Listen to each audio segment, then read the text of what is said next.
ದೆಹಲಿಯಲ್ಲಿ ಇದ್ರೂ ರಾಜ್ಯದ ರೆಬಲ್ಸ್ ಮೇಲೆ ಅಮಿತ್ ಶಾ ಕಣ್ಣನ್ನ ಇಟ್ಟಿದ್ದಾರೆ. ಅಮಿತ್ ಶಾ ಅವರಿಂದ ದೆಹಲಿಯಿಂದಲೇ ರೆಬಲ್ಸ್ ಮೇಲೆ ಮಾನಿಟರಿಂಗ್ ಮಾಡಲಾಗ್ತಾ ಇದೆ. ಅಸಮಾಧಾನಿತರ ನಡವಳಿಕೆ ಮೇಲೆ ತೀವ್ರವಾದಂತಹ ನಿಗಾವನ್ನ ಇಟ್ಟಿದ್ದಾರೆ ಕೇಂದ್ರ ಗೃಹ ಸಚಿವ ಬಿಜೆಪಿ ಚಾಣಕ್ಯ ಅಮಿತ್ ಶಾ. ಪ್ರಭಾರಿಯಿಂದ ಪ್ರತಿದಿನ ಮಾಹಿತಿಯನ್ನ ಪಡೆದುಕೊಳ್ತಾ ಇದ್ದಾರೆ. ಅಮಿತ್ ಶಾಗೆ ಬಿಜೆಪಿಯ ಪ್ರತಿ ಜಿಲ್ಲೆಯ ಚುನಾವಣಾ ಪ್ರಭಾರಿಗಳಿಂದ ಮಾಹಿತಿ ಸಿಗ್ತಾ ಇದೆ. ಪಿನ್ ಟು ಪಿನ್ ಮಾಹಿತಿ. ಯಾರು ಅಖಾಡದಲ್ಲಿ ಕೆಲಸವನ್ನ ಮಾಡ್ತಾ ಇದ್ದಾರೆ, ಪಕ್ಷ ವಿರೋಧಿ ಚಟುವಟಿಕೆ ಏನಾದರೂ ಆಗ್ತಾ ಇದೆಯಾ, ಎಲ್ಲಾ ನಾಯಕರು ಸಕ್ರಿಯವಾಗಿ ಪಾಲ್ಗೊಳ್ತಾ ಇದ್ದಾರಾ ಇಲ್ವಾ, ಈ ಎಲ್ಲಾ ವಿಚಾರಕ್ಕೆ ಸಂಬಂಧಪಟ್ಟಂತೆ ಪ್ರತಿನಿತ್ಯ ಕೂಡ ಖುದ್ದು ಕೇಂದ್ರ ಗೃಹ ಸಚಿವ ಬಿಜೆಪಿ ಚಾಣಕ್ಯ ಅಮಿತ್ ಶಾ ಅವರೇ ಮಾನಿಟರಿಂಗ್ ಮಾಡ್ತಾ ಇದ್ದಾರೆ.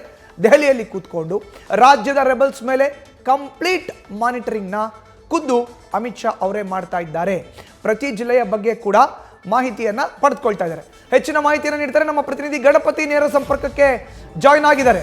ಗಣಪತಿ, ದೆಹಲಿಯಲ್ಲಿ ಕೂತು ರಾಜ್ಯದ ಬಿಜೆಪಿಯ ರೆಬಲ್ಸ್ ನಾಯಕರ ಮೇಲೆ ಅಮಿತ್ ಶಾ ಕಣ್ಣು, ಹೇಗಿದೆ ಅವರ ಮಾಹಿತಿ ಸಂಗ್ರಹ ರೆಬಲ್ಸ್ ಮೇಲೆ ಗಣಪತಿ? ಮಧುಸೂದನ್, ಖಂಡಿತ ಅಮಿತ್ ಶಾ ಅವರು ಮೊದಲ ಪ್ರವಾಸದಲ್ಲೇನೆ ಅಸಮಾಧಾನಿತರ ಜೊತೆಗೆ ಒಂದು ಸಭೆಯನ್ನ ಮಾಡ್ತಾರೆ. ಯಾವುದೇ ಕಾರಣಕ್ಕೂ ಕೂಡ ನೀವು ಅಸಮಾಧಾನವನ್ನಗೊಳ್ಬೇಡಿ, ಚುನಾವಣೆಯಲ್ಲಿ ಪಾಲ್ಗೊಳ್ಳಿ ಅಂತ ಒಂದು ಸಂದೇಶವನ್ನ ಕೊಡ್ತಾರೆ. ಆ ಸಂದೇಶದ ಬಳಿಕ ಆ ಅಸಮಾಧಾನಿತರು ಎಲ್ಲರೂ ಕೂಡ ತಮ್ಮ ತಮ್ಮ ಕ್ಷೇತ್ರದಲ್ಲಿ ಹೋಗಿ ಅಭ್ಯರ್ಥಿಯ ಪರವಾಗಿ ಕೆಲಸ ಕೂಡ ಮಾಡ್ತಾ ಇದ್ದಾರೆ. ಆದರೂ ಕೂಡ ರೆಬಲ್ಸ್ ಮೇಲೆ ಅಮಿತ್ ಶಾ ಅವರು ಒಂದು ಕಣ್ಣಿಟ್ಟಿದ್ದಾರೆ. ಅಂದರೆ ಹೇಗೆ ಮಾಹಿತಿಗಳನ್ನು ತರಿಸ್ಕೊಳ್ತಾರೆ ಇದ್ದಾರೆ ಅಂತಂದರೆ, ನೇರವಾಗಿ ಜಿಲ್ಲಾ ಚುನಾವಣಾ ಪ್ರಭಾರಿ ಯಾರಿರ್ತಾರೆ ಅವರ ಬಳಿ ಒಂದಷ್ಟು ಮಾಹಿತಿಗಳನ್ನು ಕಲೆ ಹಾಕ್ತಾ ಇದ್ದಾರೆ. ಯಾವ ಮೂಲಕ ಅಂತಂದರೆ, ನೋಡಿ, ಈಗಾಗಲೇ ರೆಬಲ್ಸ್ಗಳು ಅಭ್ಯರ್ಥಿಯ ಪರವಾಗಿ ಕೆಲಸ ಮಾಡಲ್ಲ, ಪಕ್ಷ ಸಂಘಟನೆಯಲ್ಲಿ ಭಾಗಿಯಾಗಲ್ಲ, ಈ ಎಲ್ಲ ಹೇಳಿಕೆಗಳನ್ನು ಕೊಟ್ಟಿದ್ರು.